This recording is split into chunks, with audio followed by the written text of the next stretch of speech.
Is up, you guys? Welcome back. Ooh, let me fix my hat. Good morning. Good morning.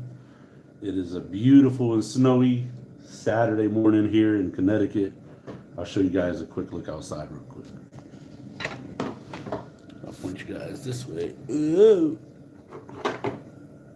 We'll go open up that door. That's my log splitter right there. But yeah, good morning. Good morning. Show you guys what it looks like.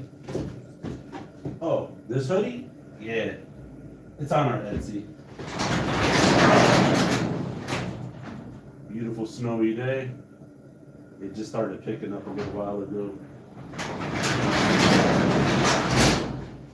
So a lot of stuff has been going on here on the homestead, but today's project is BIG Eartha and overhauling.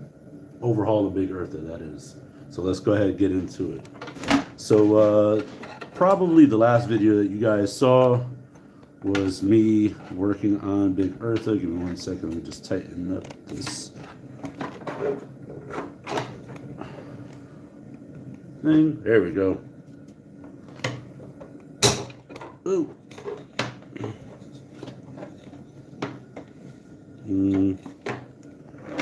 I think I broke that. That's not good, right? I just broke a leg on my tripod. You gotta be freaking kidding me. Yeah.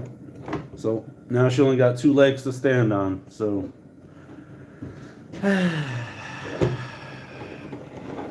moral of the story, don't buy cheap stuff. All right. So the last time we were working on BIG Eartha, this is what we were doing. I might have to lower her a little bit just so that I could. Whoa. There we go. And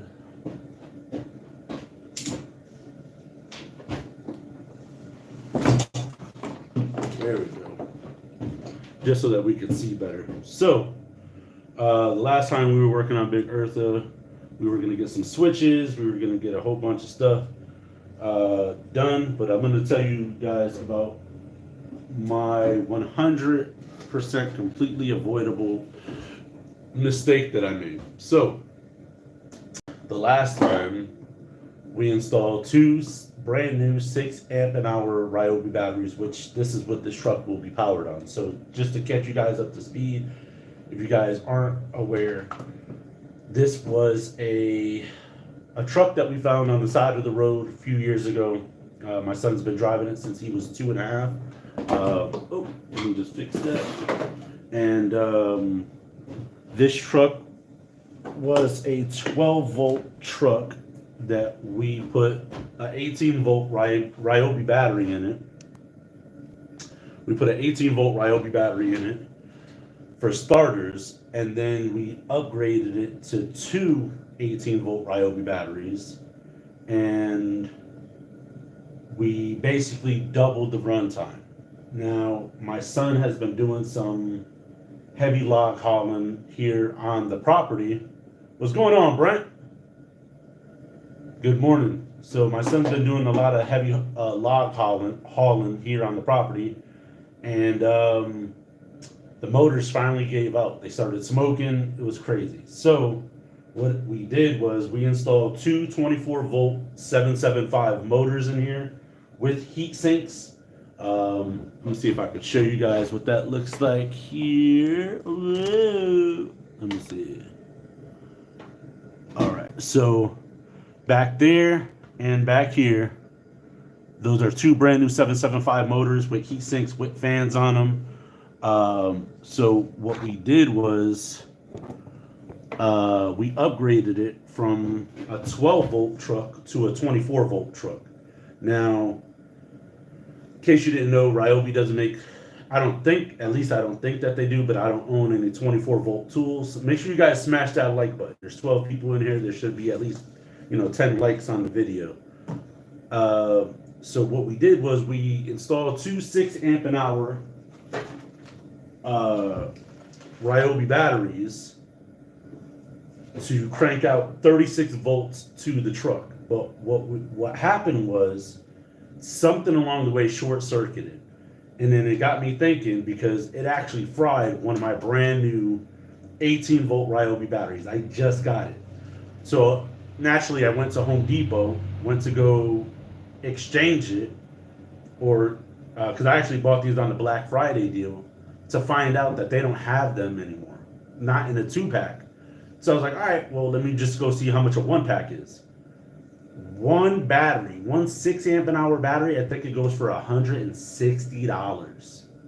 One 6 amp an hour battery. And I bought 2 of these for Black Friday for like, I think 140. So, yeah, tell me about it. It's just nuts. So, the lady actually found the 2-pack online for $140.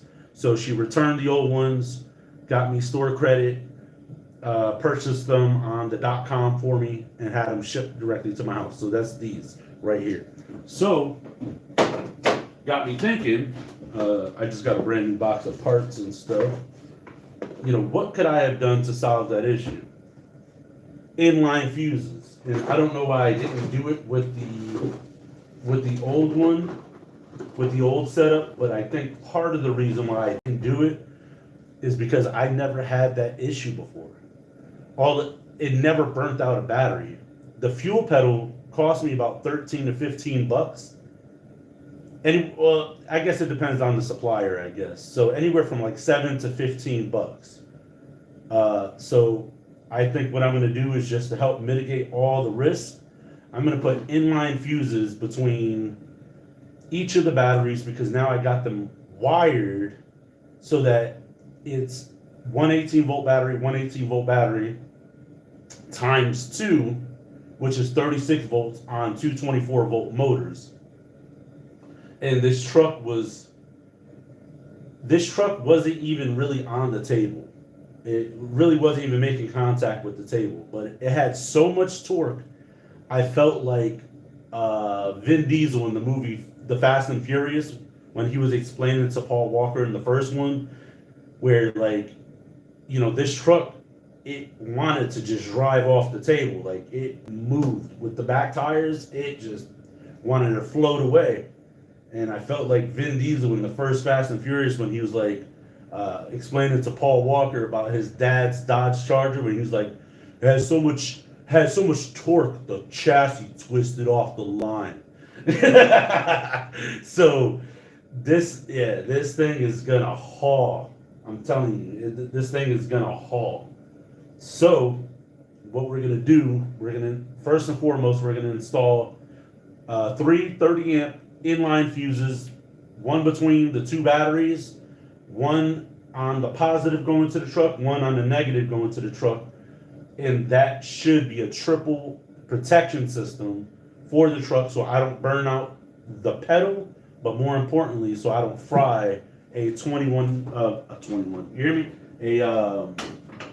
A $160 Ryobi battery. I just bought these brand new, and they told me that I could just send it to Ryobi. I got a 3-year warranty on them, and I'm like, yeah, but how long is that going to take for them to send them back? They said they have no idea. So that's what we're gonna do. We're gonna start on that. Let me grab my bottle of water real quick, because Papa's thirsty, and we're gonna go ahead and get started.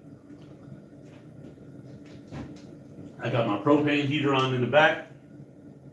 I'm gonna get my wire strippers and gotta get my blowtorch. But yeah, we did so much work here on the homestead yesterday, it wasn't even funny. Thinking maybe I could pull that way.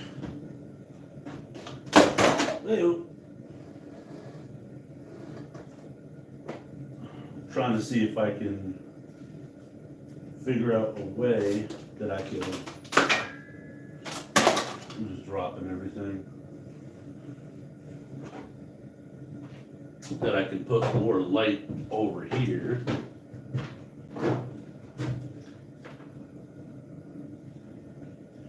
And have it point more on the workspace because I don't want to have it too close to the table.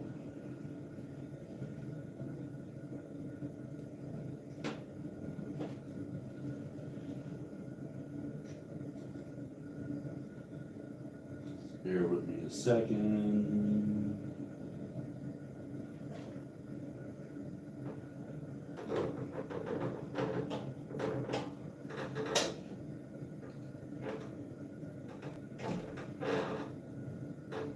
Is that better? I think that would be better.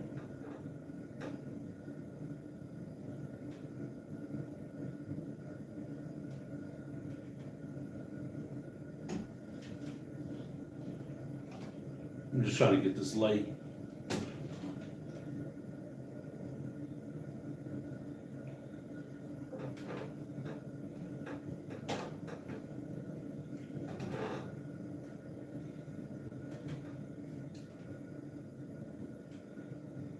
Just trying to adjust the work lamp in my shop.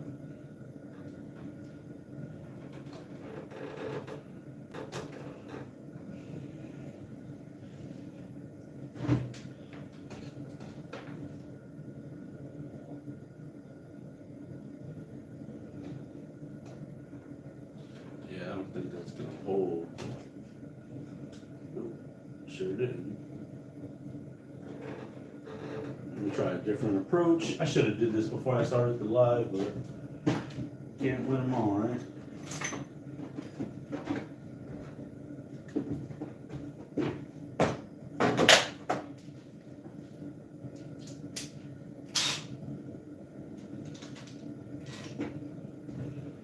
Let me put a screw into the wall real quick and then I'll adjust my work lamp.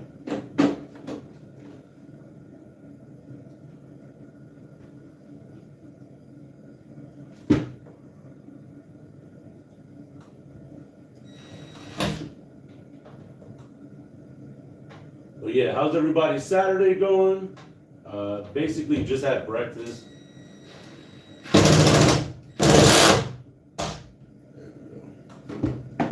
So that goes there, and then we're gonna go ahead and start.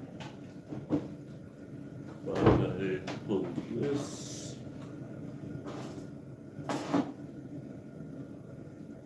Over here.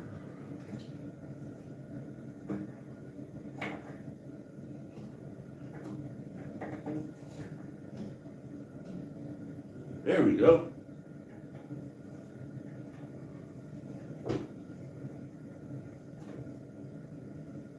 Much better. All right. So let's go ahead and get started.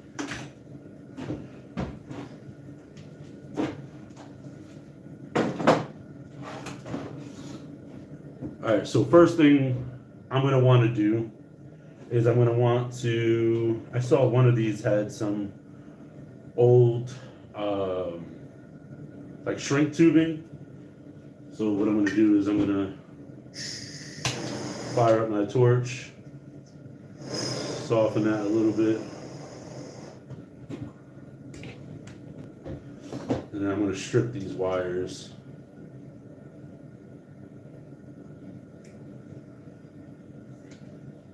Oh, it looks like it still got a bead of solder or something on there. There we go. Yep, so what we want to do is just strip all these so that way I can put new connectors on them. And all these are 30 amp inline fuses. So let's go ahead and get those stripped. And whenever I take stuff apart, I always save spare parts just for moments like this. So I've actually taken these out of like Razor scooters and Power Wheels and any other thing that I can possibly find.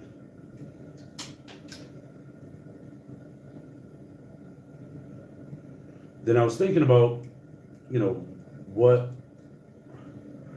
the benefits would be, and I'll show you guys what the benefits would be if I were to put like a 20 amp, and I'm like, that's too low of an amperage because the amp draw on this thing is going to be very strong, but I just don't want to. I don't mind losing a pedal here and there, but actually burning out a battery, that's a no-go. So I got my 3 inline fuses, so I'm going to go ahead and close those up, and all the fuses are good to go. And I'm thinking,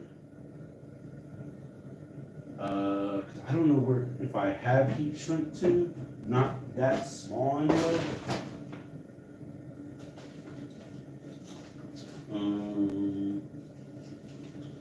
Yeah, I don't think I have that small some heat shrink tubing, so I might just have to use the plug connectors, which I'm gonna have to order some more of these soon. But this thing has lasted me like 4 years, 5 years, so I'm really not even complaining.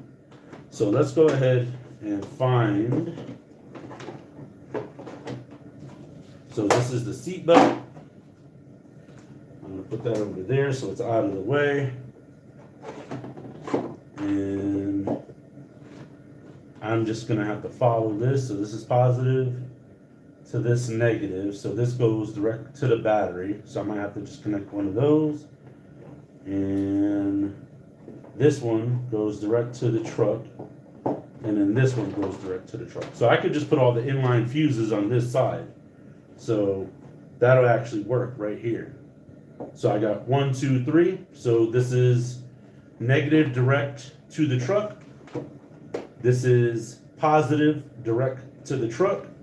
And then this is positive coming from the negative on this side when we double the voltage on it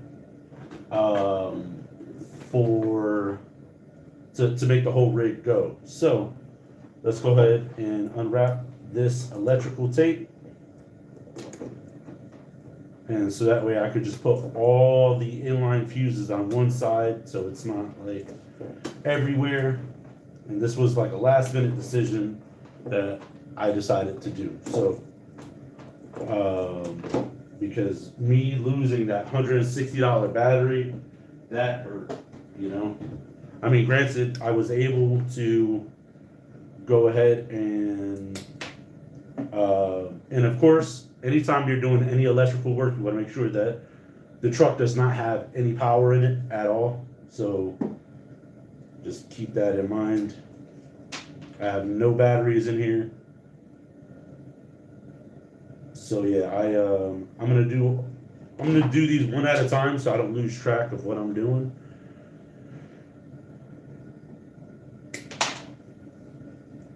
But yeah, so me just having to go through that whole process.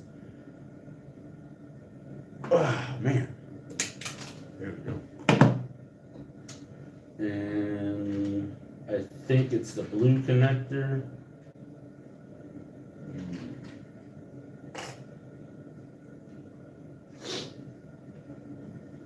So what we do is we take this, put one of these heat shrink. So this is a heat shrink tube with a solder bead. So I am working on my son's Tonka truck. We just got done upgrading it from a 12 volt to a 24 volt. And then we're gonna supercharge it by sending 36 volts because we're gonna run two 18 volt Ryobi batteries in here. And so right now, well, I explained earlier in the video that what happened was the first time I gave it a test ride, not a test ride, but when I stepped on the accelerator pedal with everything installed in it, it actually burnt out the accelerator pedal, which that's generally between $7 to $15. And then it actually burnt out one of my brand new 6 amp an hour Ryobi batteries, which brand new cost $160. And I bought 2 of them on Black Friday for $140 from Home Depot. And then I find out that they didn't have any more 2-packs in the store, and one single one at Home Depot cost $160.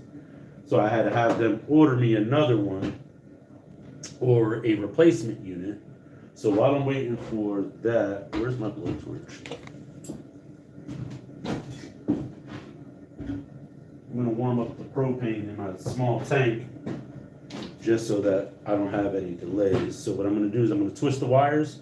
So right now what we're doing is we're putting inline fuses to help mitigate the risk of any surges that could potentially damage either one of the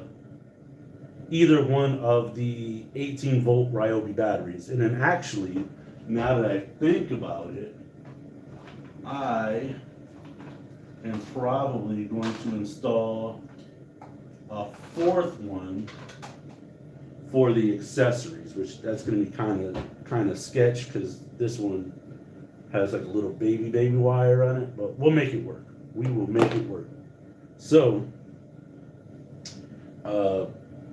we're going to put inline fuses between the two batteries and then between the positive and the negative that run to the truck just for extra protection.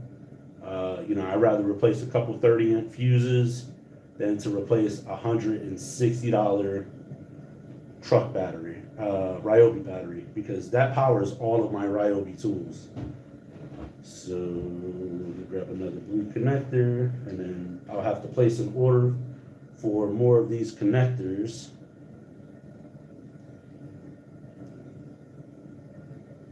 Just want to make sure I'm not tangling the wires in any way. So I'm going to just do these one at a time.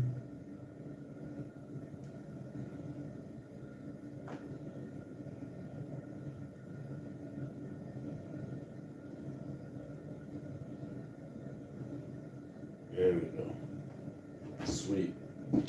Now let me just grab my propane, give it a quick little shake, and then this is how this works. We don't need a super high flame or anything. We're just going to warm them up.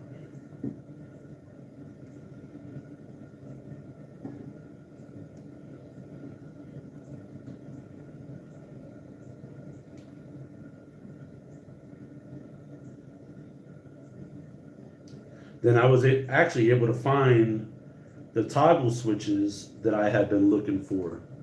Advanced Auto Parts, I'll show you guys. We're also going to install some new toggle switches to control the accessories. So this is a 16 amp waterproof rocker switch, and it's called a Dorman switch, a Dorman rocker switch. And I like these a lot. Here, let me take it out the package so you guys can see it without a glare. So this truck actually has one installed on it. Let me see if I can show you that. Oh, there we go. So right there, right over here, this is to control the headlights. So what I'm also going to do is I'm going to install the second one. I'm going to install a second one for the underglow that's inside of my son's truck. And I know what you're thinking, inside it sounds weird, but he has 224 volt motors with heat sinks with fans on them. The heat sinks are like a cool, they're like an electric blue color. And the way that the body mounts back up on here, it has actually two windows on either side I can cut out, and I got some clear acrylic that I'm going to put in place for the windows, so when he flips on the cooling system for the truck, it's actually going to illuminate back here as well. So when he flips his switch to turn on the cooling system when he's hauling loads or running hot or whatever, it's actually going to allow the lighting system to show off the cooling system. I don't know. I mean, I do know, but And one thing I didn't realize is that these are illuminated.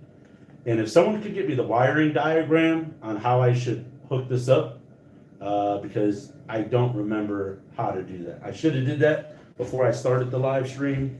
But yeah, so these can actually light up. I just never figured out how to do it. But yeah, this is a 12-volt switch, and that's plenty. That's plenty. All right, so these connectors are cool, but we gotta warm them up again to make sure that the soldering bead actually melted. Whoa.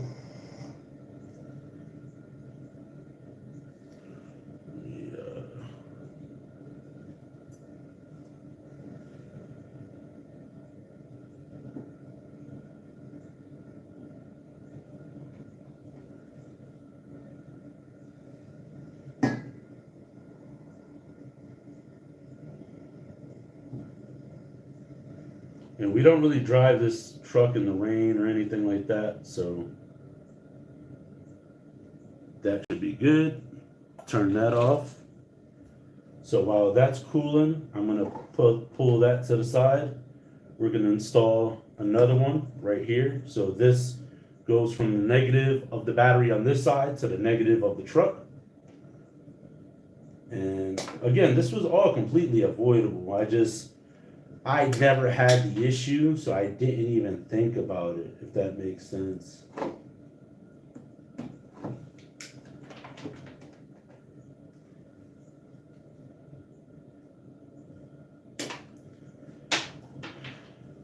And then when I'm all done with this, this truck is gonna get wiped down and probably a little bit of like Armor All or something. Come on.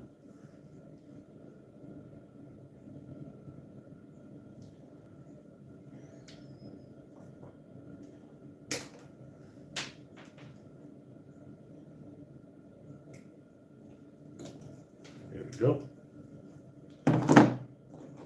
Now time for the second inline fuse, but before we do that, we're going to twist up the wires. I should have put some lotion on today. Jeez Louise. All right, we're going to grab our blue connector, take our second inline fuse. While this cools, we're going to twist up the wires because we don't want them to fray inside of it. But yeah, so this, as silly as it sounds, this truck is actually one of the workhorses here on the homestead. So we actually have a 4-wheeler, which that is a 24 volt. I can always upgrade that to 36 if I wanted to, but I think 24 volt is plenty. So we're actually going to take the inline fuse, and then the first and main workhorse is this truck, which is, yes, it is a toy truck, but this truck hauls wood. Another thing, this truck will haul anything I put in it, really, but part of the other thing is this truck, I actually installed a trailer tow hitch that I built out of old bed frame, and this is going to get upgraded as well. I wouldn't say upgraded, it's just going to get modified, just so that it has more rigidity. And the other piece is right here. So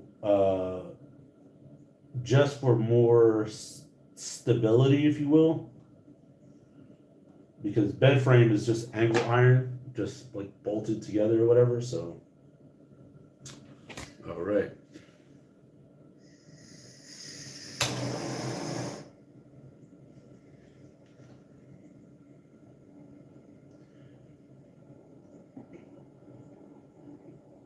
But yeah, so the Dorman switch, I'm actually going to install that for my son's heat sinks, like the cooling unit and the lights back here. And then I actually bought a second Dorman switch for like just in case, like if I need it or a spare or whatever.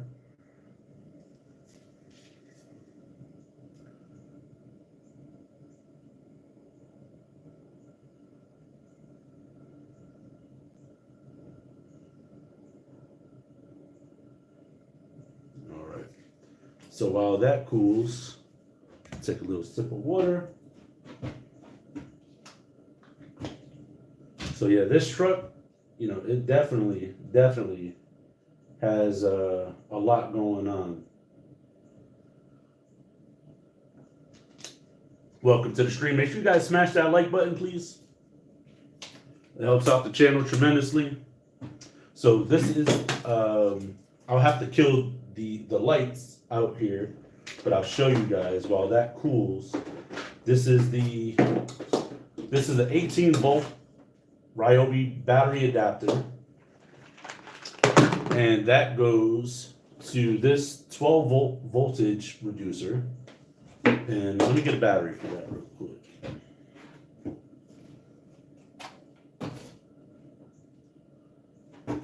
So what you do is you just take your fully charged Ryobi battery, or your charged up Ryobi battery, plug that in there, nice and simple, nice and flush.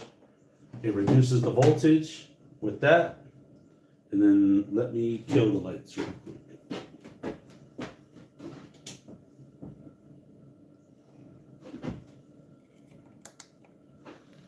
And then when you flip it on, so that actually initiates the lights back there. Let me sorry about that. I'll show you guys. Woo.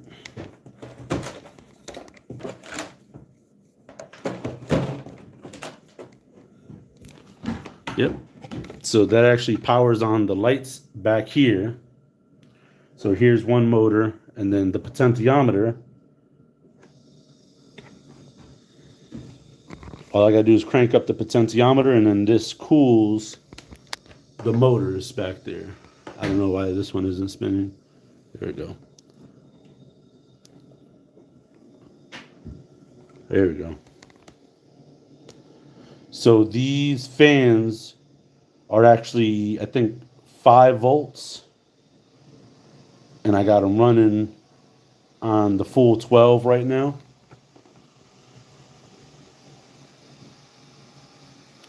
So whenever these motors get hot, these fans will pull cool air in and then blow it right on the heat sinks. And then with a flip of a switch, they just go off.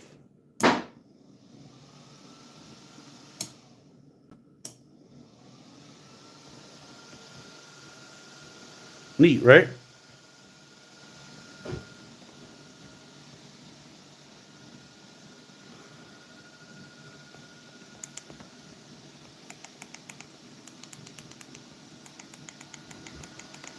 Yep. So that's what it looks like right in there. So the cover for this actually sits on top. It actually has 2 viewing windows that I got to cut out. And then anybody will be able to look right inside here.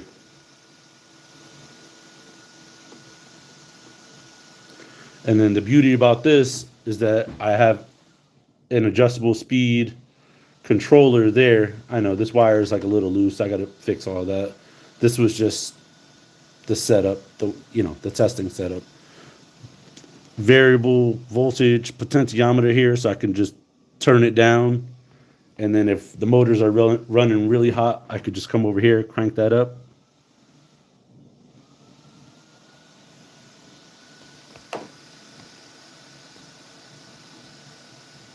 Pretty neat.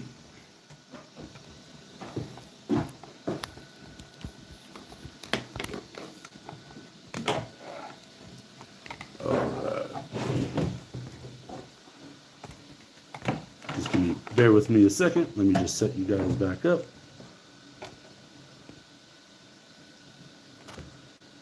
All right, cool.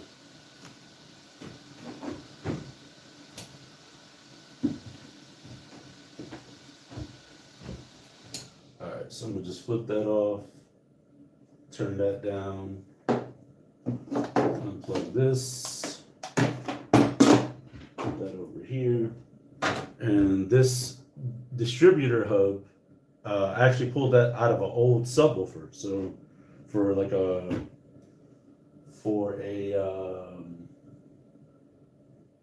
home entertainment system. Sorry, I didn't realize you guys were crooked. All right, let me put you guys right here. All right, so now the time, excuse me, for the third one.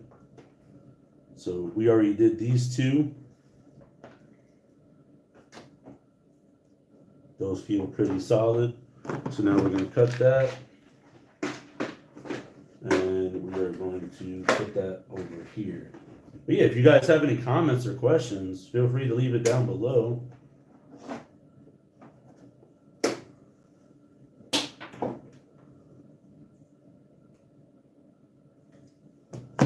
What I'm actually going to do.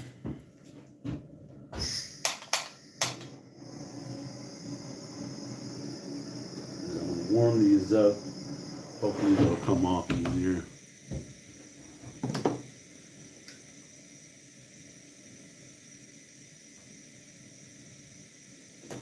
Just as anticipated. That way I ain't gotta fight with it.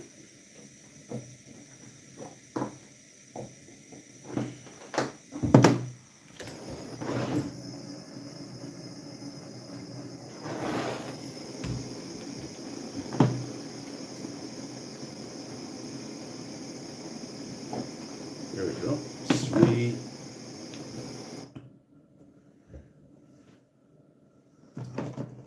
Other inline fuse right here. Gives those a good twist. Separate those. We're going to use, remember, we're going to use the blue connectors. We're going to give each side a twist.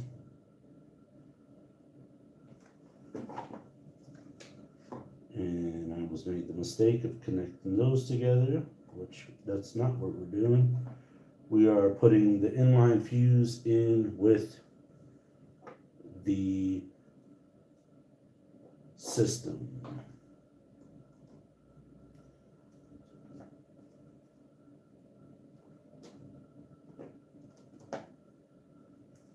There we go. So now what we got to do is just solder these two connections there. 1, 2. Make sure you guys smash that like button, please.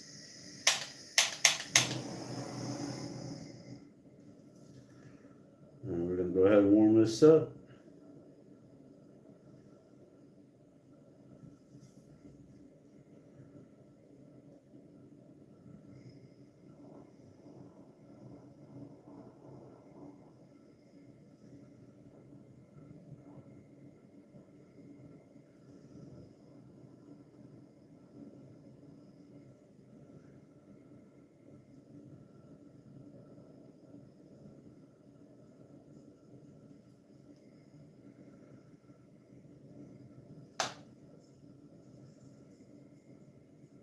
Okay, so while that cools down,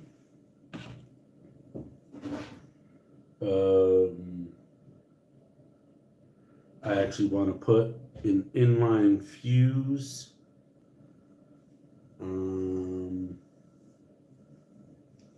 thinking.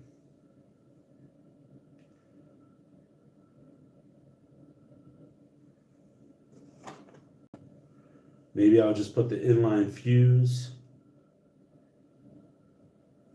in the box there. So yeah, let's do that.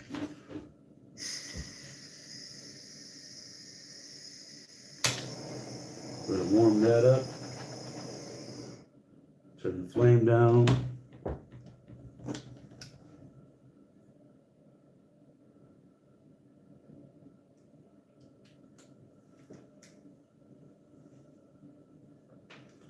Same thing on this side.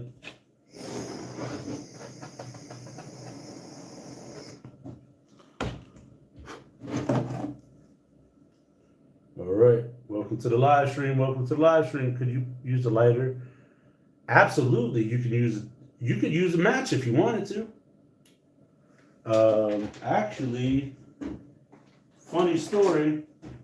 I actually had my lady grab me the lighter because I couldn't find it, but I'll show you. We could just use a lighter. Not a problem. We will use a lighter. I'll show you guys. And I guess it would just depend on, where what your circumstances are. But in this case, it actually might be safer for me to use a lighter instead of a blowtorch, so I don't, set my garage on fire. So yeah. So this is actually already soldered. I don't know if you guys can see that. I'll zoom in for you, show you guys what I'm doing here. There we go. Right there. So what I did was I actually took the liberty of soldering the tip, so that when it goes inside, it actually it doesn't keep fraying the wires, because I'm still in the process of like working on everything, so I don't want it to how would you say it, like mess up anything, if that makes sense. So we're gonna grab another blue connector, see if this will actually work. These wires are kind of thick. All right, and then as a matter of fact, let me grab my soldering iron and get that warmed up so that I could do the same thing for that inline fuse that I did for that, if that makes any sense.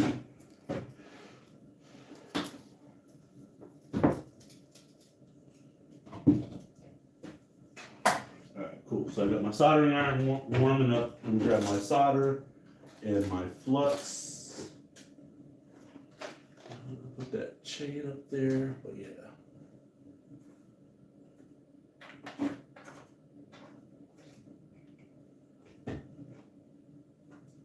So I'm gonna show you guys the flux that I use. This is rosin paste flux by Romeda, Romeda, and I actually like this better than like the Radio Shack flux. And I know it's kind of crazy to think, like, who the heck still has Radio Shack stuff, but I do. I still got Radio Shack solder. It's only a little bit, and I don't plan on using it anymore, just for nostalgia, So I'm actually going to go put this on top of my heater to warm it up, because it is really cold in here. But if it was room temperature, it would just be like Vaseline, but it's not that warm in here.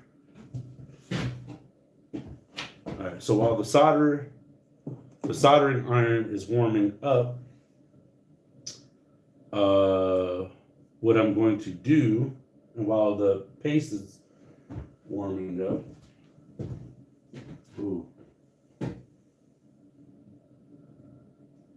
I'm gonna have to change out my propane tank. All right, let me get my pliers real quick.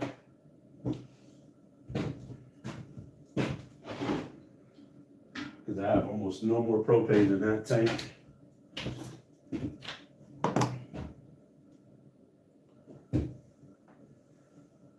And I actually think this is actually kind of thick. So I'm going to take a few of these wires here, and I'm going to, you don't have a heater in your shop? Yeah, I actually have a propane heater back there. That's that right there at the top of the screen, right there, right above the green rag, that's a propane heater. But my propane tank is running out, so I actually have the second one right there on the floor.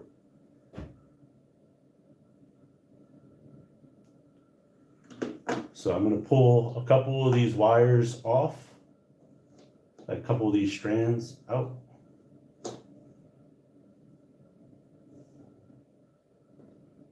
And I guess while I wait for the soldering iron to warm up, and while I wait for that flux to warm up, we're gonna warm that up with the lighter. I don't even know if I got fluid in there. Yeah, I do, just a little bit.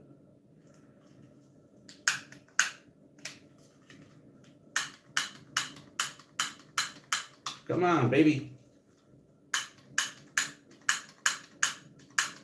So assuming your lighter worked, there we go. It has a really, really small flame. Oh, it just went out.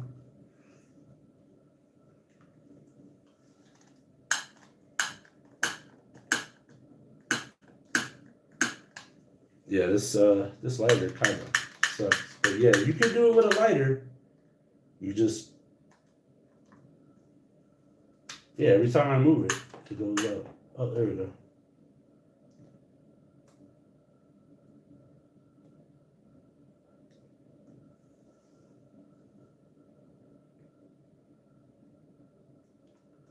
Wait a minute. I think the wire came out. Dang it. Yeah, it did.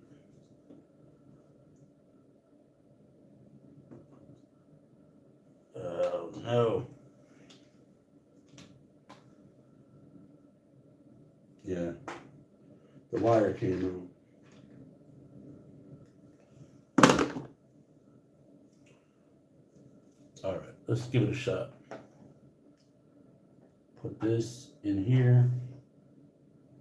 Put this.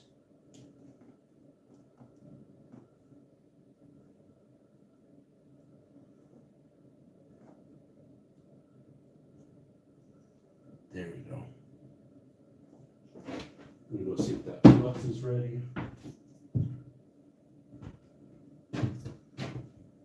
Flux is pretty much ready.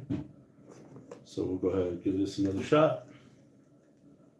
And this is what I'm going to be warming up right here, that bit. Make sure you guys smash that like button. There we go.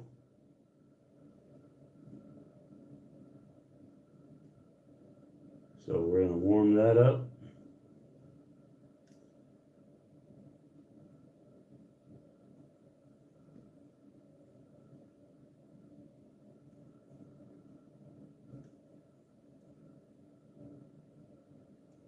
Yeah, that's what I love about these connectors.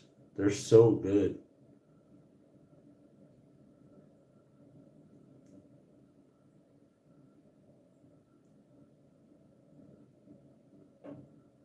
So what I like to do is I like to warm those up twice. I like to warm them up twice. So what I'll do is I'll warm it up once, let it cool almost completely. Then I'll come back and then just do a touch up. So while that's doing its thing, I'm going to grab my soldering iron. And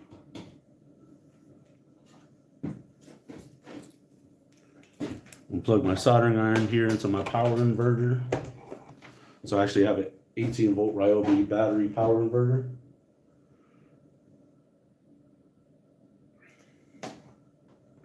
Got my soldering iron right here. I'm going to put that right there. Make sure that tip doesn't touch anything. Get my DeWalt snips right here. And then those wires, I'm going to actually take a few more of those strands out. And the reason why I want to do that is just so that it isn't so thick.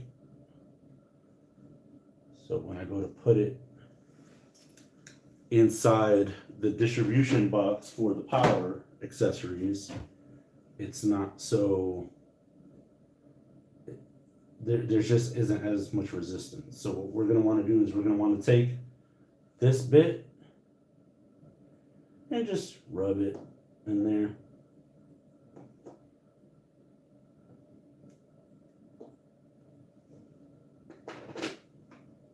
And then take your solder, put your soldering iron, get a good bead of solder on there.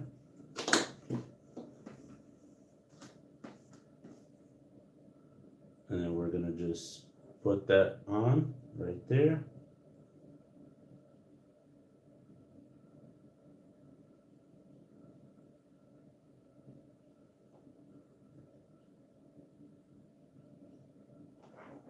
A little bit more solder on there.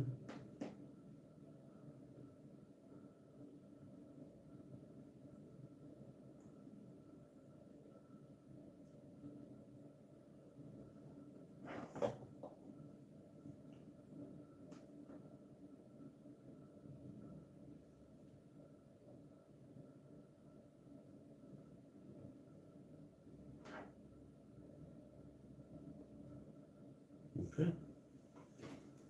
So So while that cools, I'm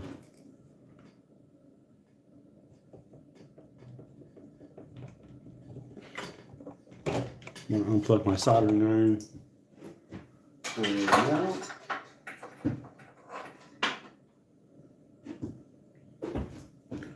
and again, we're gonna warm up this connector again.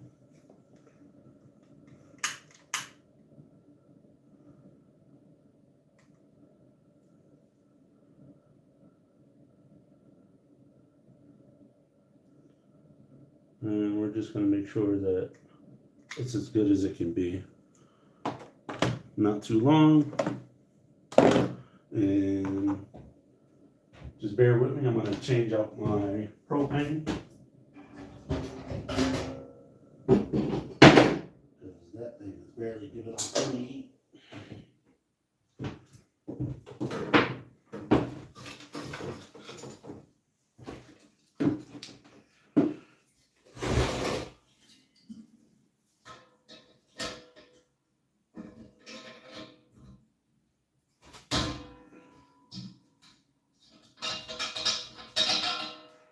I always carry 2 cans of propane just for times like these.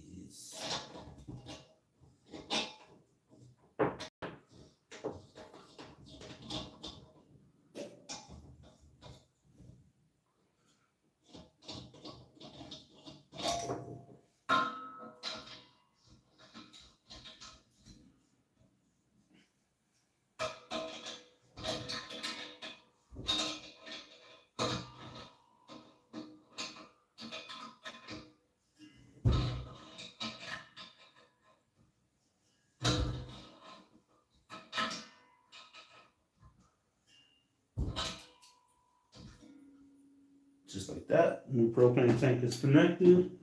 And we just fire up the propane heater.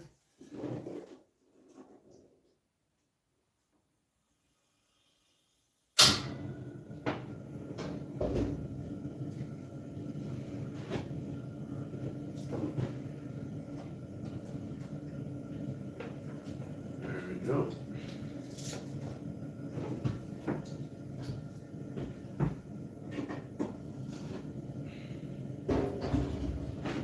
Sweet. All right, now I'm going to put my flux to the side and my solder back for now. So now that everything is soldered up,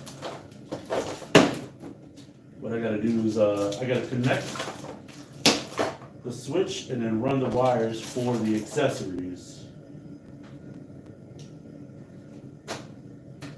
And I'll show you why, excuse me,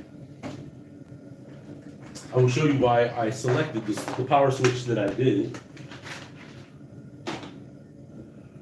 Sweet. Yep, so the propane heater is going strong now. So what I like about the dormant switch is because for some odd reason, right over here, let me slide this over, show you guys. And I'm gonna come around to the other side. That's what you're doing now.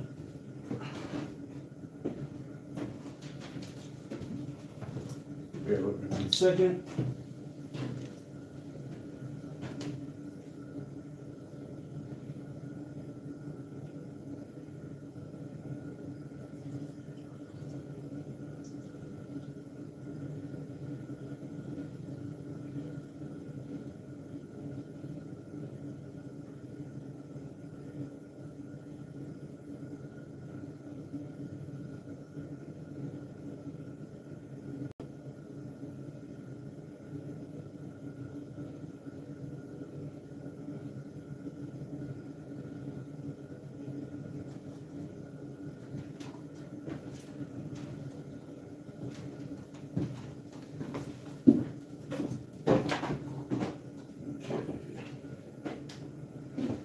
Look, knife.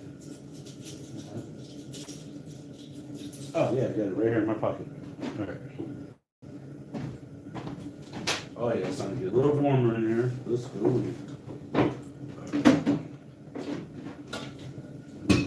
That propane cylinder there.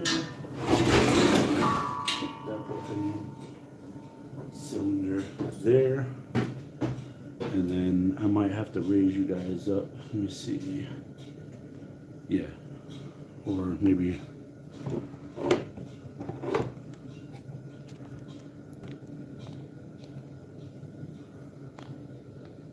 There we go. Sweet. All right. So if you look right here, there's actually a second slot for a switch. And that just so happens, I wish I would have brought the freaking switch with me. Dang it.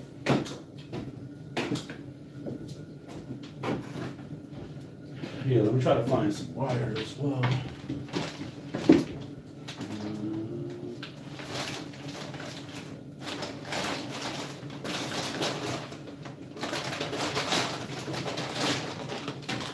I got a bag of scrap wire back here.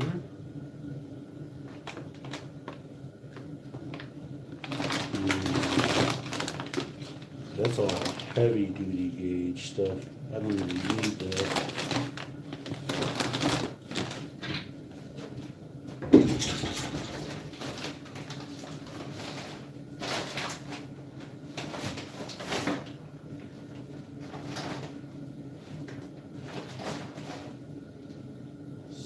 Sweet Caroline. Bum, bum, bum. So I got the switch. I'm just looking for, I thought I had a bunch of wire over here.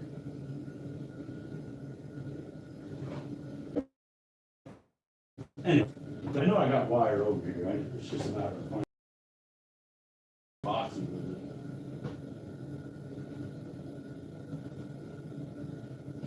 Oh, found some.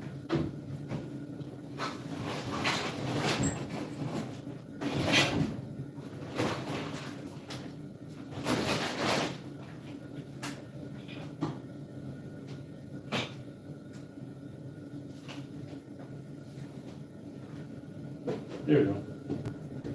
Found some wire. Cool. That's gonna go there. And then I know I have some over here somewhere. Alright. It is what it is. Alright. I got my knife. Now I'll show you how this goes. Sweet. Alright, so this doorman switch actually pops in right there. And if I work carefully, I can actually pop that out and look at that. It's almost like this truck was made for accessories, which I'm pretty stoked about. So the doorman switch actually fits right there.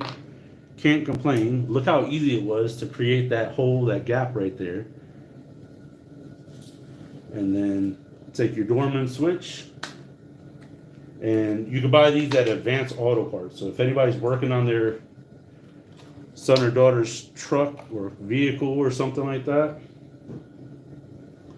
these were $10 a piece, and they pop right in. Look at that, nice and snug. Can't even complain. So now the other thing is, now we got to run power from our 18-volt Ryobi battery to 12-volt step-down converter to the motors, I meant the heat sinks and the or the fans on the heat sinks. And so what I did was I grabbed some Ethernet cable wire, because we don't really need a lot. That's just to go from that one switch to the other. And this is where I need to find my other case of connectors, which is right there. And my wire strippers.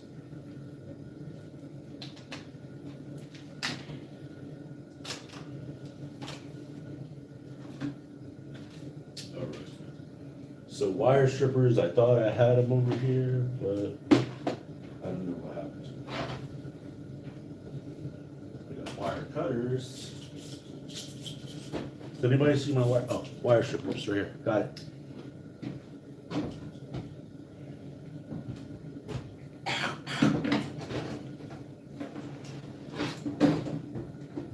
All right.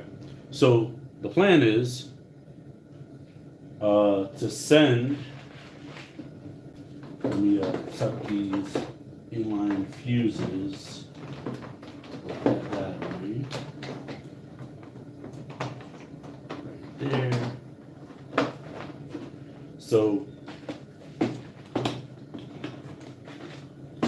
here I got a bunch of spade connectors, stuff like that.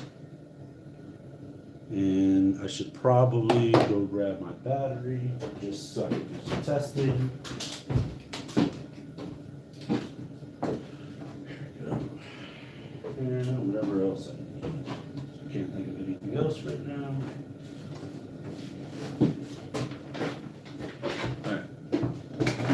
So battery's gonna go in here, and the way it's gonna work is that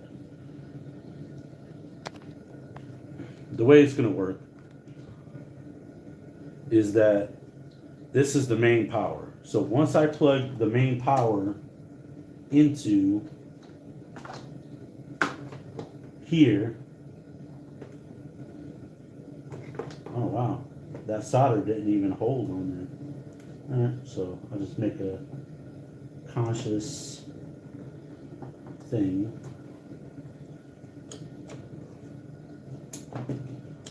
All right. So now that we got power running to here, this is the direct line of power right here.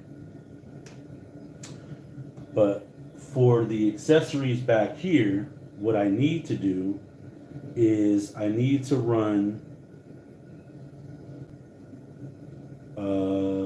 I should have wrote this out. I'm sure I have a pad and a pen. Sure do. Got a pad and a pen right here. So I can draw out the schematics on it.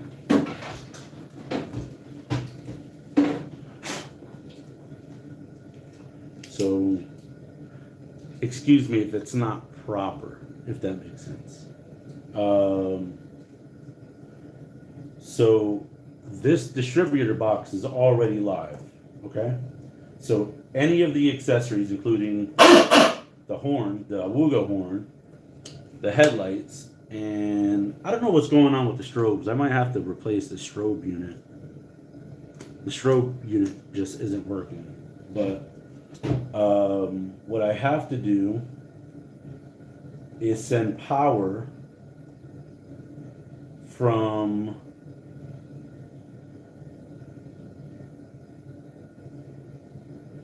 here to the switch, from the switch back to the potentiometer. So it's going to go power box,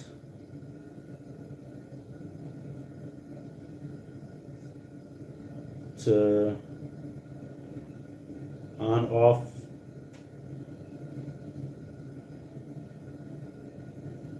switch,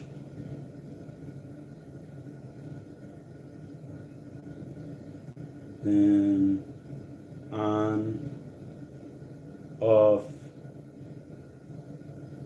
switch,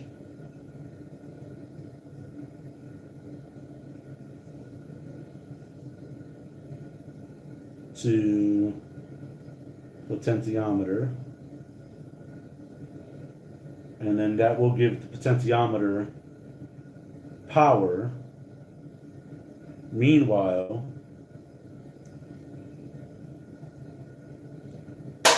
LED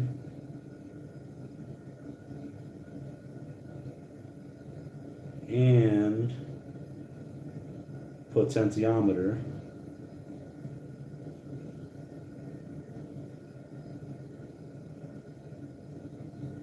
connected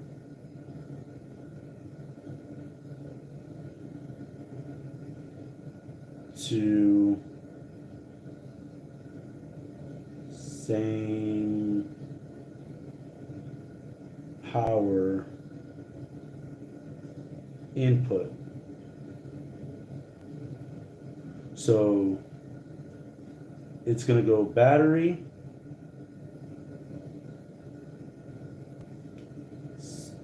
battery switch box, or battery power box, or diffuser, maybe power distributor. There you go. Distributor.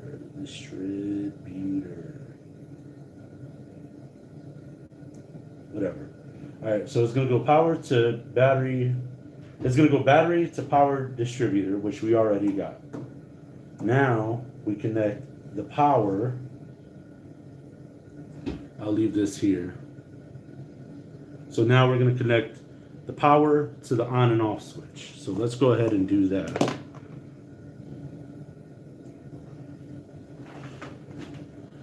And the way that we're going to do that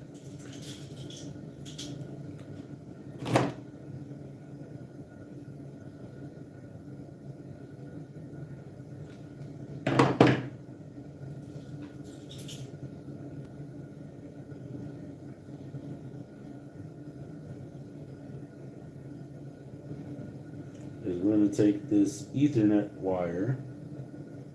I should go check my other bag real quick, see if I have something a little less menacing. I'm sure I have more regular wire instead of using Ethernet.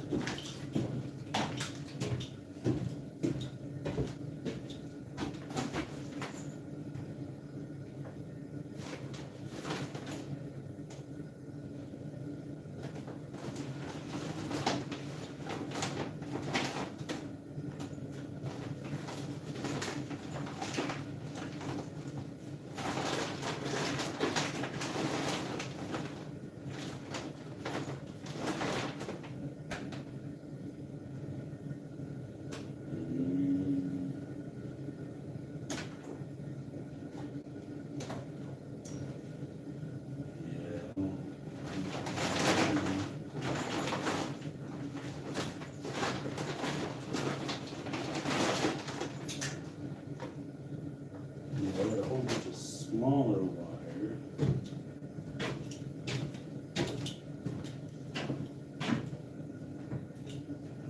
I thought I had one. Oh yeah, I do. Right there. Duh. I purposely put it to the side. What a doofus. Sweet. Alright. So forget about the Ethernet wire. I'll put that to the side. So I actually got this from an old strobe kit. And it should be plenty long for what we need. So we got these connectors. Cut that connector off.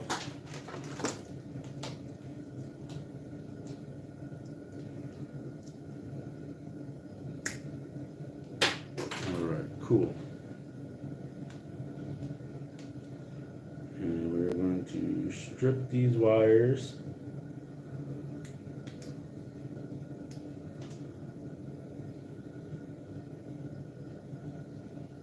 See, when the propane works good, it works good. I'm actually starting to sweat a little bit in here. Actually, I know I had another smaller wire because the jump from the negative to the positive is right there. So I could just use this wire right here.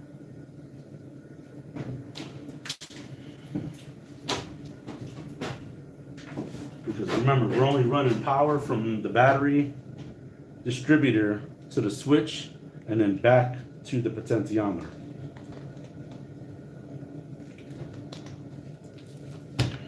All right, So this one, we're just gonna run this to the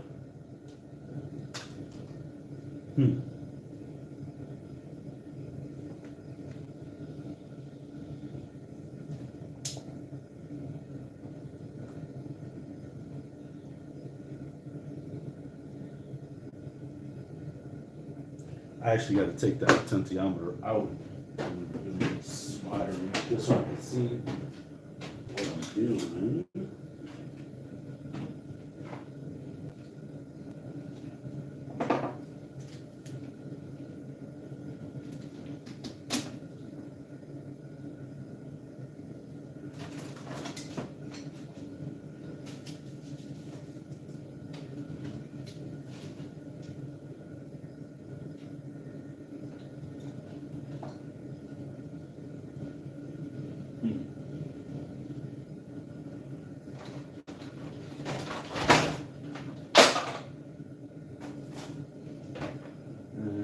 Looking for my other screwdriver set.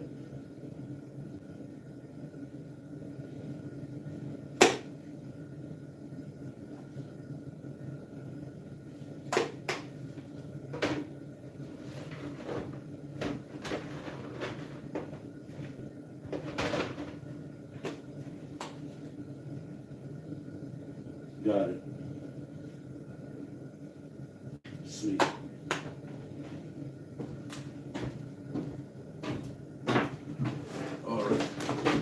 So let me take out that potentiometer really quick.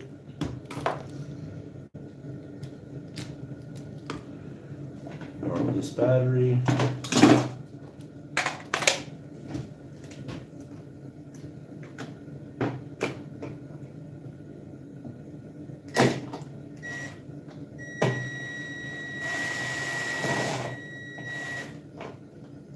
Okay.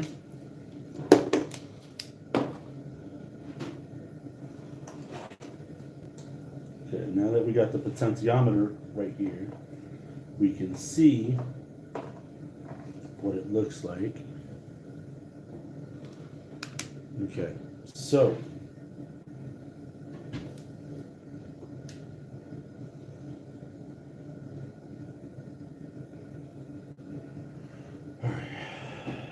let me go ahead and grab the drill bit, or the screwdriver bit, I meant to say.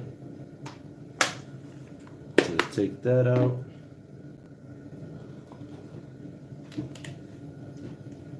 So I can at least loosen the connectors. So if you look on the back, power, negative, power, positive. And looks like power negative is already ran direct connect. Sweet. So power positive, which is the second one in, we're going to loosen that just so that we can have access to it. And then we are going to pull the positive right there. We're going to get rid of this little wire. We'll put that right there. So that way we can run our positive, which will be this black wire right here.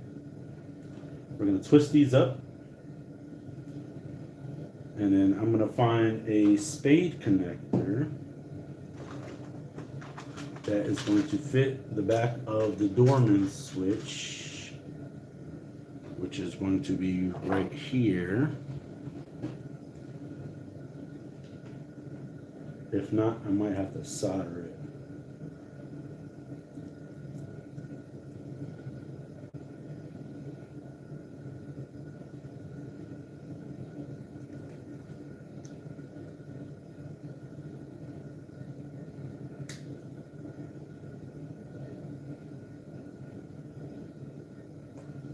Yeah, I might have to get the blue one. I think the blue one is a little bigger.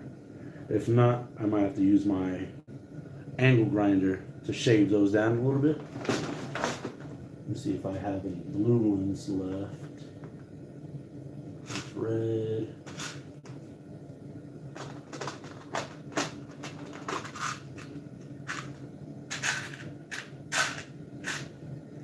thread.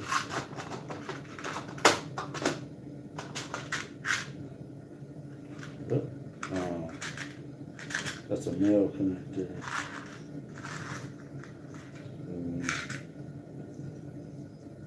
Yeah. I might have to shave those terminals down really quick on this Dorman. Alright, let me do that. I got my angle grinder over here.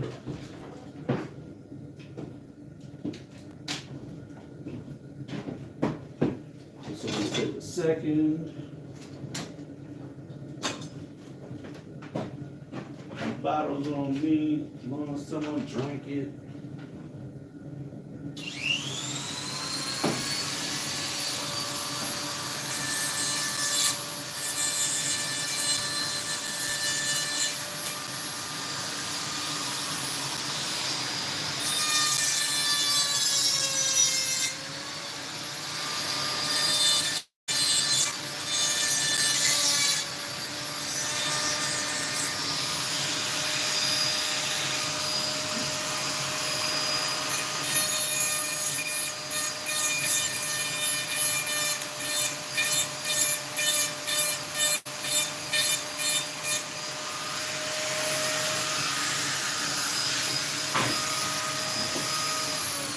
You know what, I think I should bring my Dremel over there so that way I can just measure it.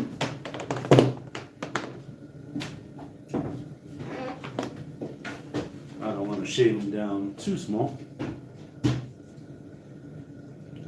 So I already shaved a little bit off of this one, a little bit off of that one. We're going to use the red connector. Still a little tight. No sweat. We'll just shave it down some.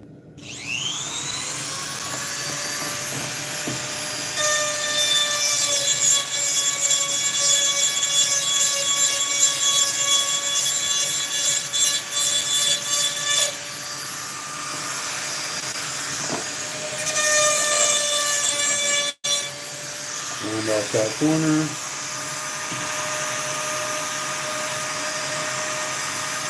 All right.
Okay.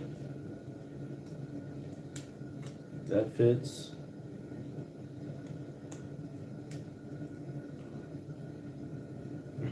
That one's still kind of snug.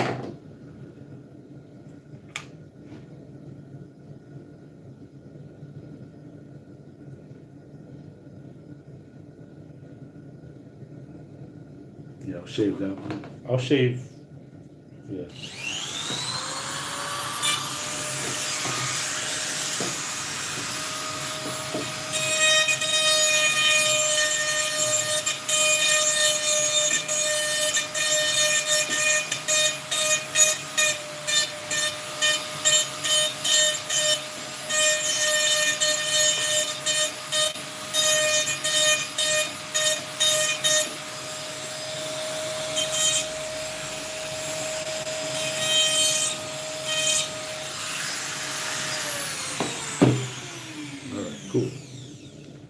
So now, beautiful. Look at that. Ah, suck at that, right? Look at that. All right, cool. So now we're gonna pull that off. I moved the Dremel out the way. So now we're just gonna run this wire in here, right inside the spade connector. We're gonna use that little pinch point right there to give that, oh, wrong place. I almost cut that off. See, I'm so used to doing it.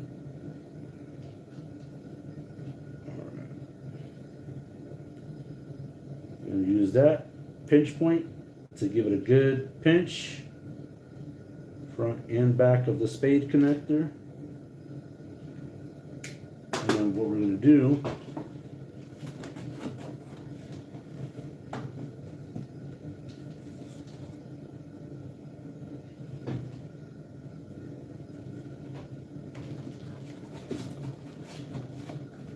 see, I don't remember how I had the wires going in here.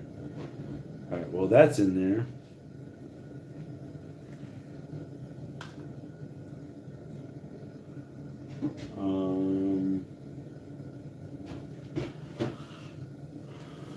Let me see.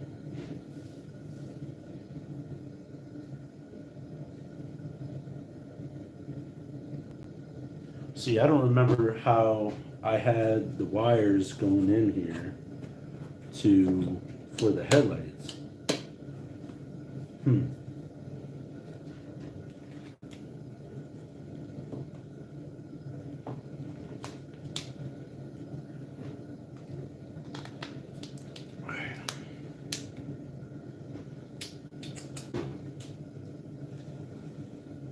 It's like all tucked away.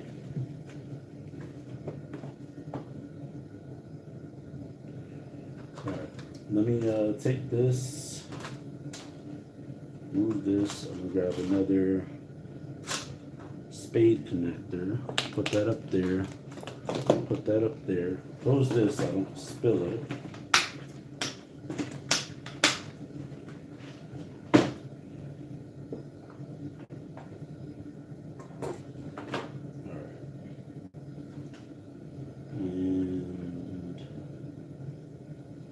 I assume it was ran underneath the truck, so let me go grab my headlamp. Yeah, let me go grab my headlamp. Bear with me 1 second so I can crawl underneath the truck.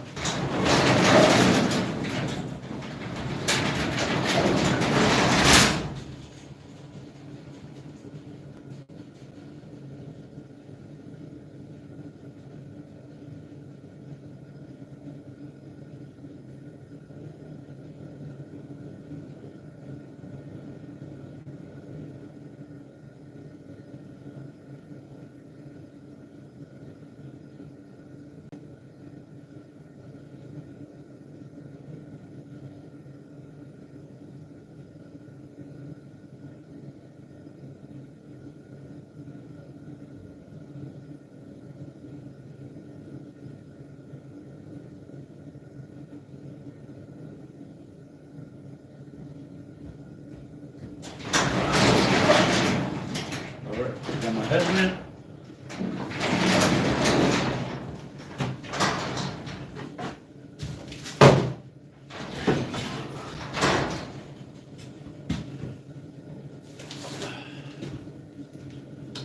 And then I also got some more stuff, which I'll show you guys later.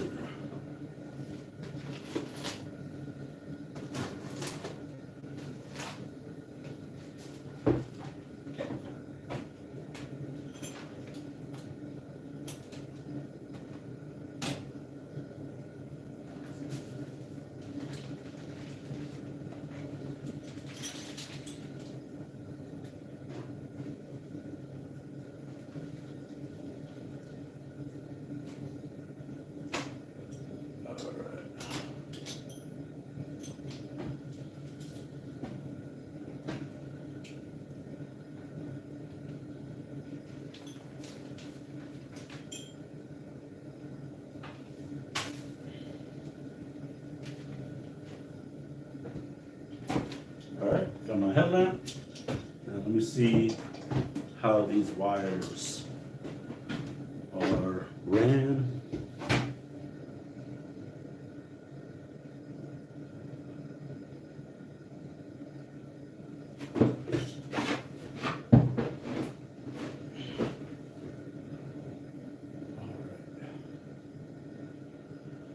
It actually looks like it might go up through the steering column.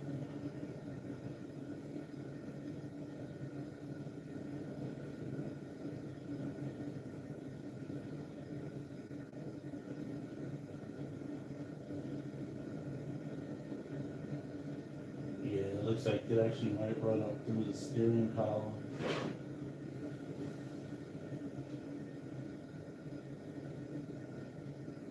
All right. Let me just run these wires.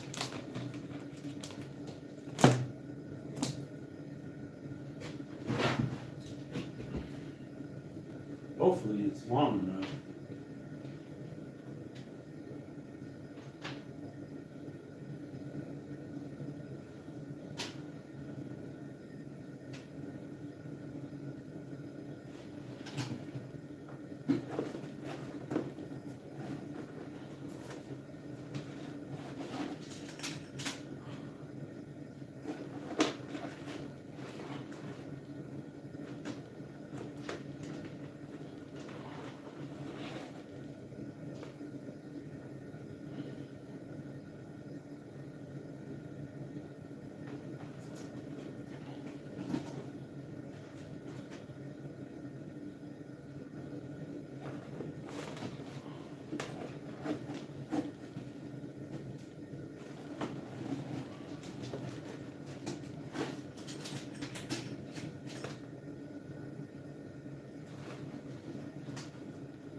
Sorry guys, I'm actually underneath the truck right now.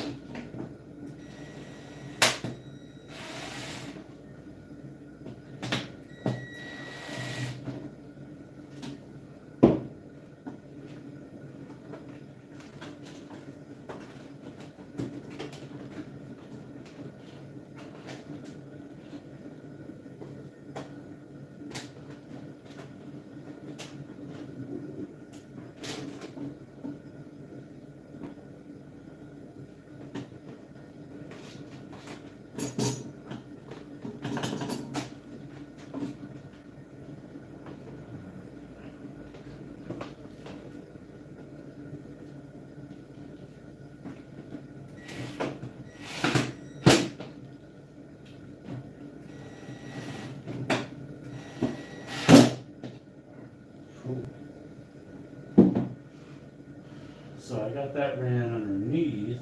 I just got to figure out how I'm going to pull that wire.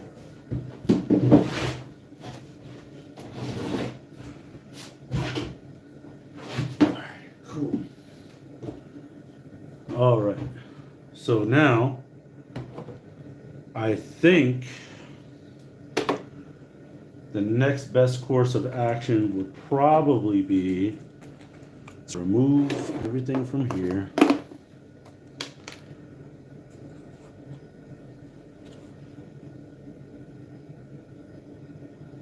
And I think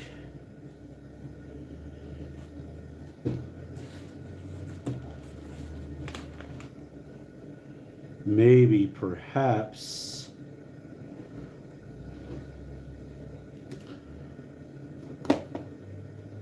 see if I could pull the wire up through the sensor, which I don't even know how I did that, to be honest. It looks like all that snaps in, and I don't think that's gonna come up without a fight.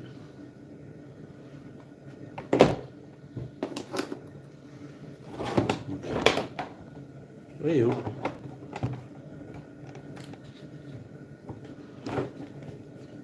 Alright, so I think what I'm going to have to do is I'm going to have to try to pry it.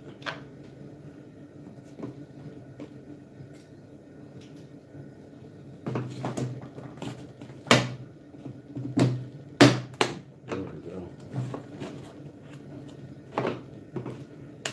Let's see.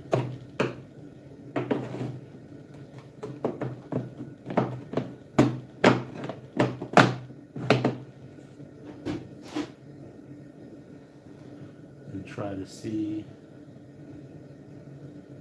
how I can get that up in there.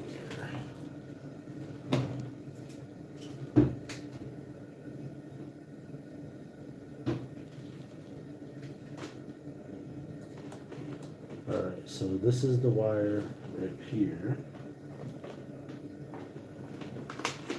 So I got the wire right here, and this is going to go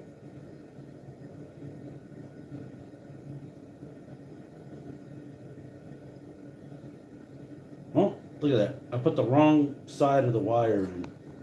I'm a doofus. So I put the wrong side of the wire in. This actually has to go up here.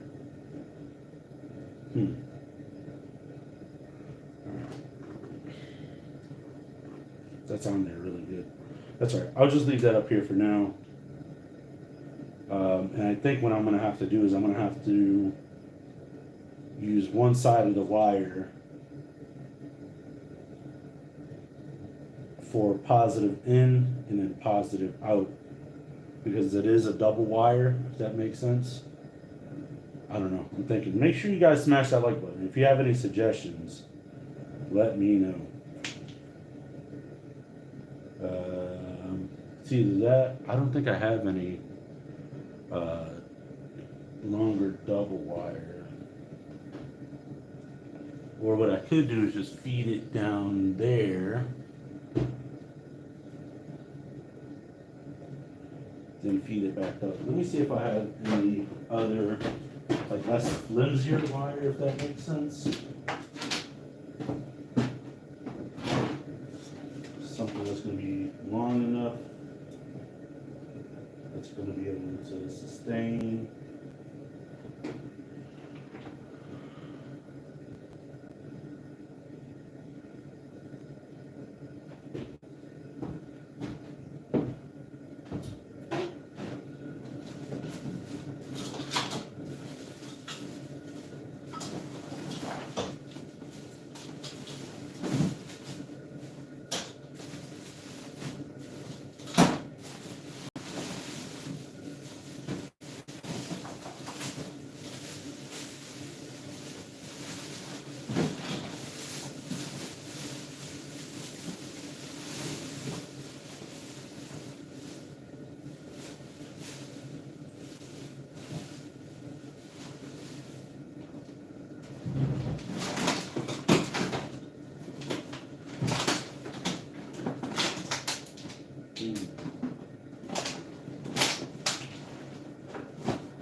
Yeah, I found some wire and it's like, it's too heavy of a gauge.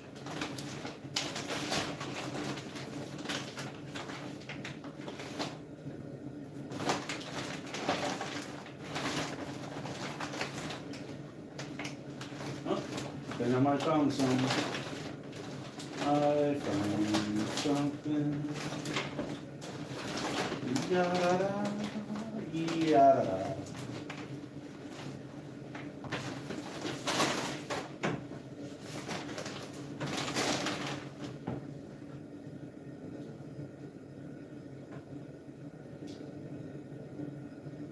Look at that. And it already has spade connectors. Let's go.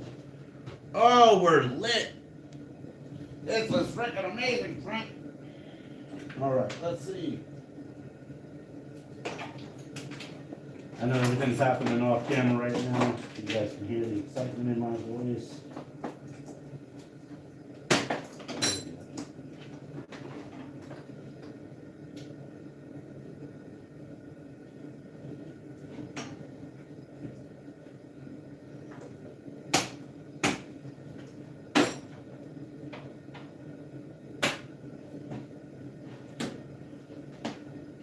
Sorry, I just got to get a quick security bit.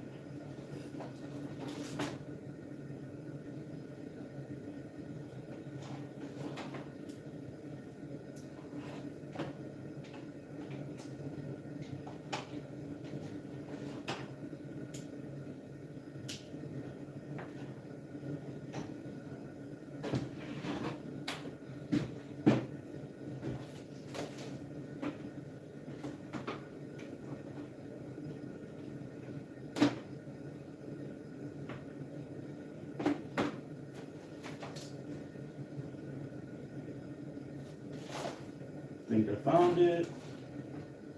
Just bear with me, bear with me.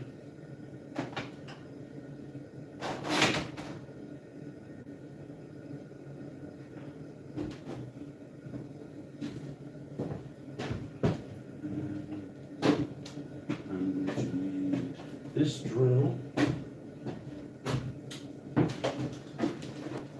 All right, so this is what I found. Drill, but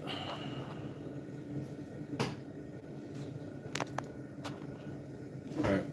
So I found an old plug from an air conditioner, and we are going to take this off because we want as much wire as we can possibly get.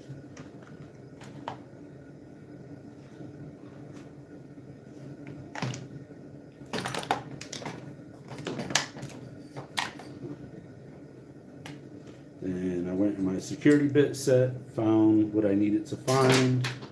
And the beauty of this wire is that not only is it long enough, but it actually has spade connectors on it. Pretty sweet.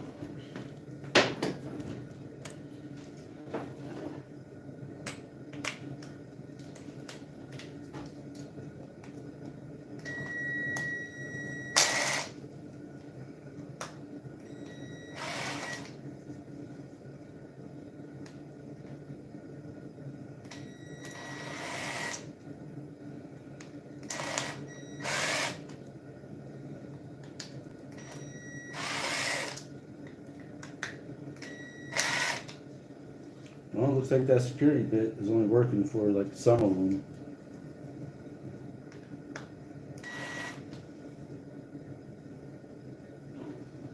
All right, so then that leads us to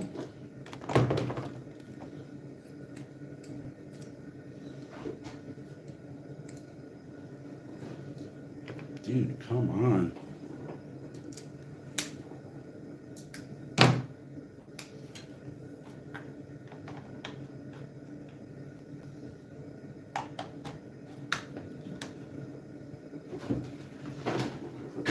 There.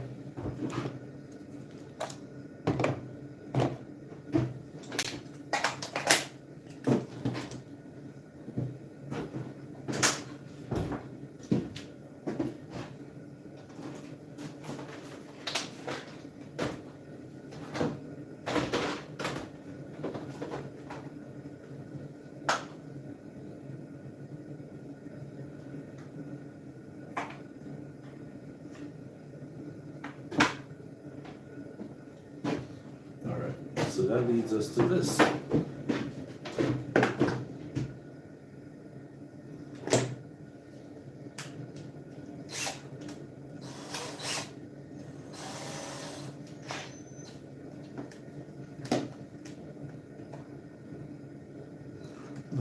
You know what? Before I take that extreme approach, I think I got something else I can help out with that. So I'll destroy it and then it gets stuck in there.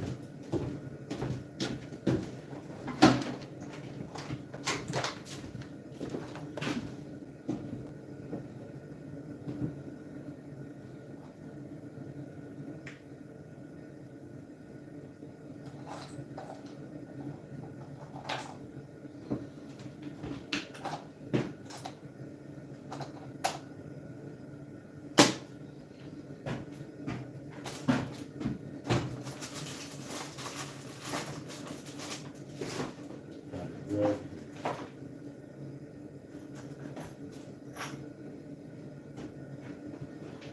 Found it. All right.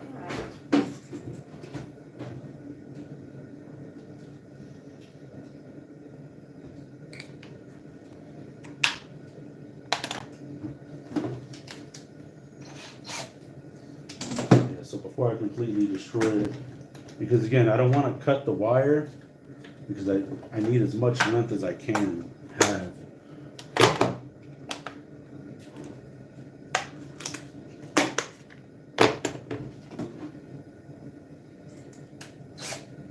So this is a tap out drill bit.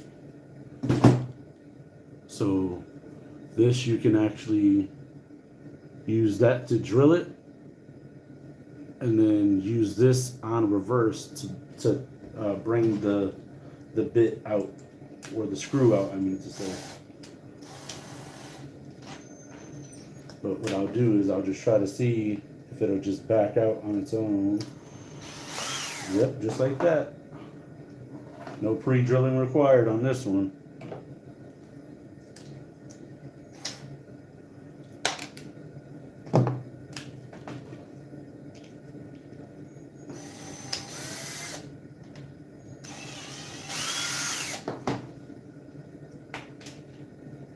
No pre-drilling required on that one either. Nice.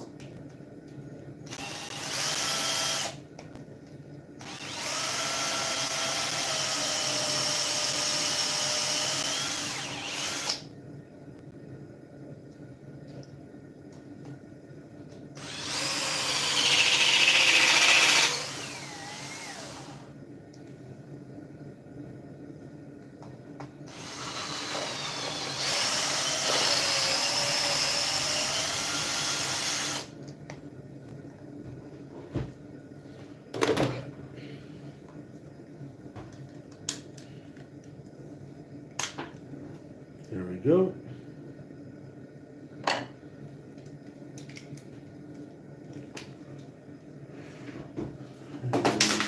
Whoa, I don't need to flip those screws everywhere. So that.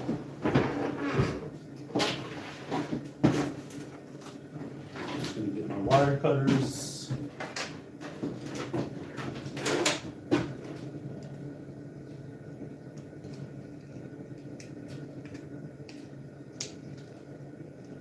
See, I thought these were going to be screwed into here, but they're not. I'll just cut it as close as I can get.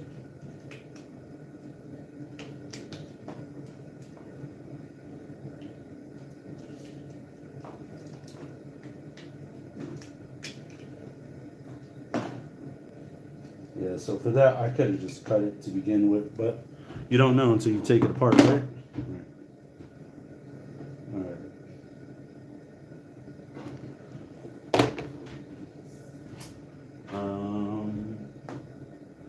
Dang it, that's another thing I forgot. I don't know where my wire stripping machine is. Crap. I haven't seen that thing in so long.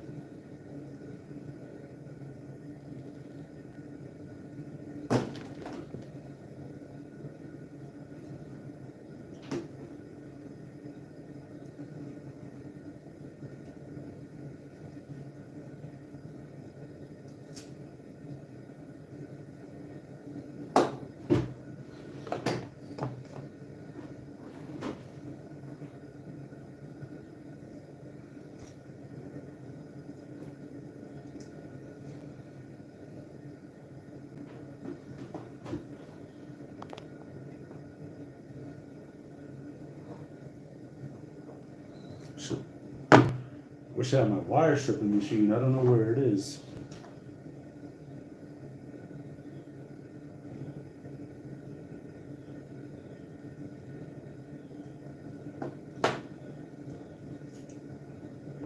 Change this blade around.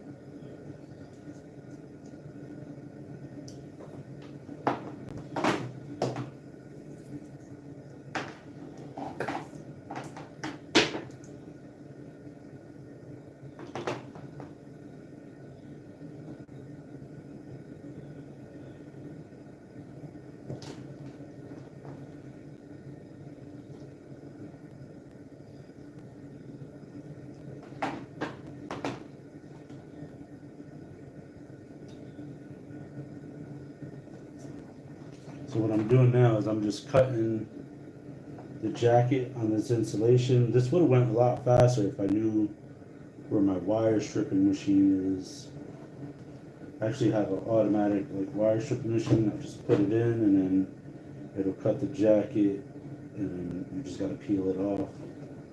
Oh, I'm doing this the old-fashioned way for the love of my child, Frank.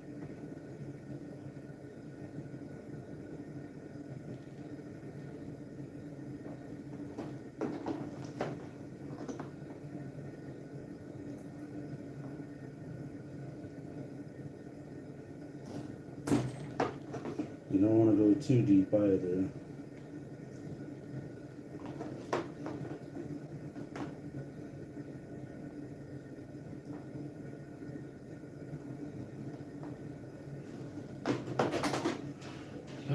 Man. Let's try this approach.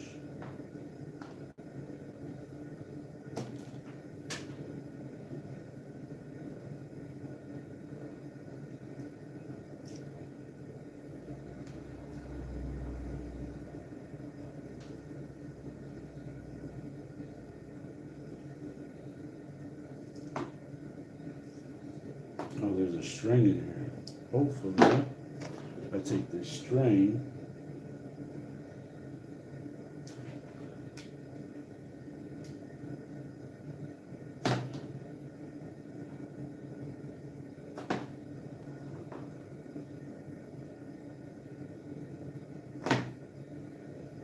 sometimes that works, sometimes it doesn't.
There we go. Sweet. Alright, so now whatever this tissue is, you can just peel that right off. Now I have to go the other way. Or you could possibly burn it off.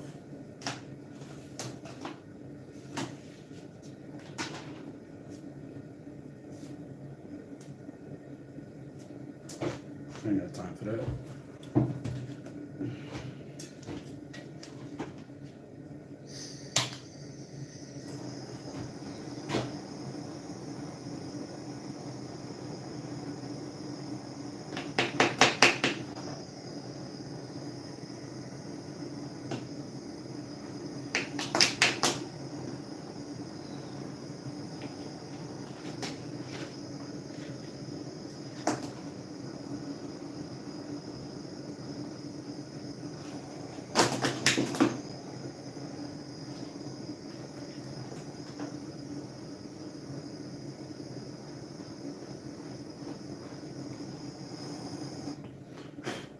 Don't play with fire, kids.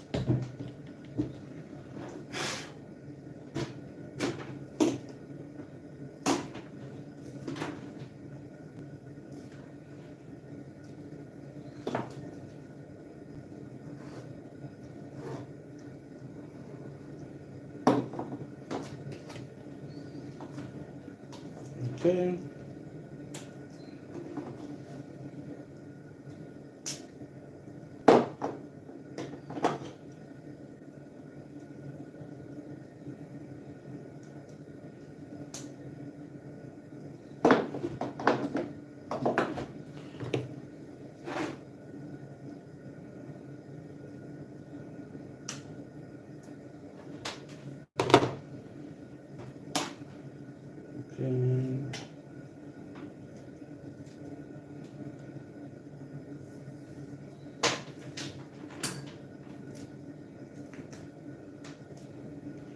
Oh, that string. I don't know what that string is for.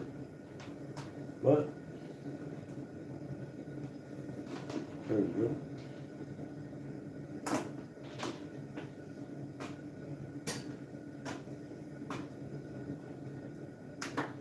It's all intertwined.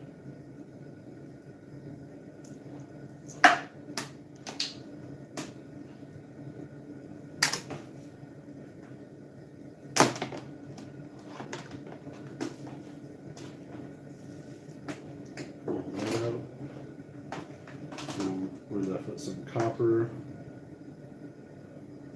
and some string. Looks like the copper wraps around the black wire, and right now I'm pulling the copper off of the black wire. So clean black wire, clean copper spiral, nice. Put that right into the scrap pile. That's pretty awesome. Look at that. Yo, I'm the copper Mr. T, dog. Alright, let's see. And I got another one right here. Just pull these apart.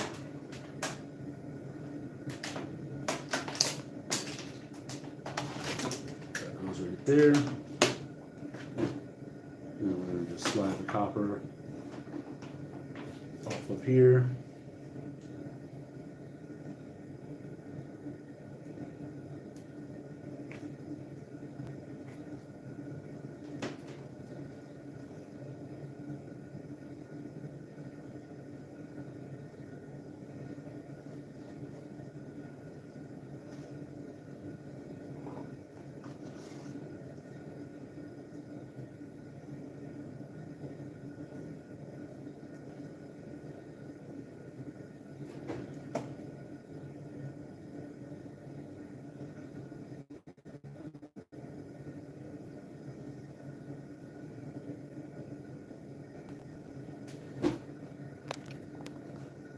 How I look.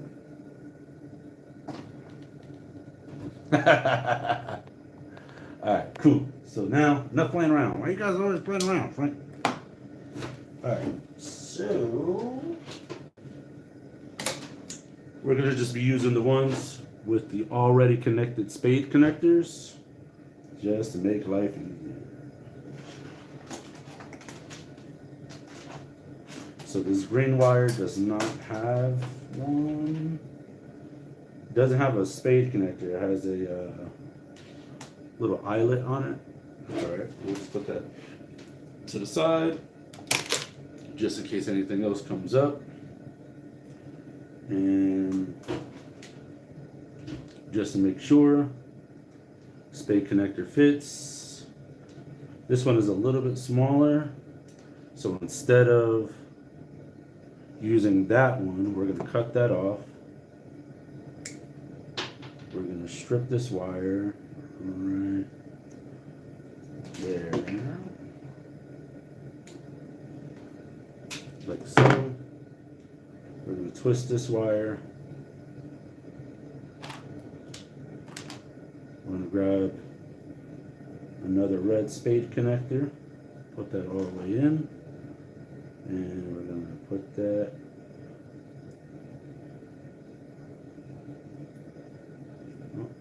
right back here. We're going to clamp down on that twice, maybe 3 times, just to make sure it's all the way in there. Cool. So now this is the wire that we will use for the doorman switch. There we go. And then let's go ahead and run these wires. So I will end this live. I'm going to start another live. And yeah, I'll see you guys back here. Give me like 30 seconds.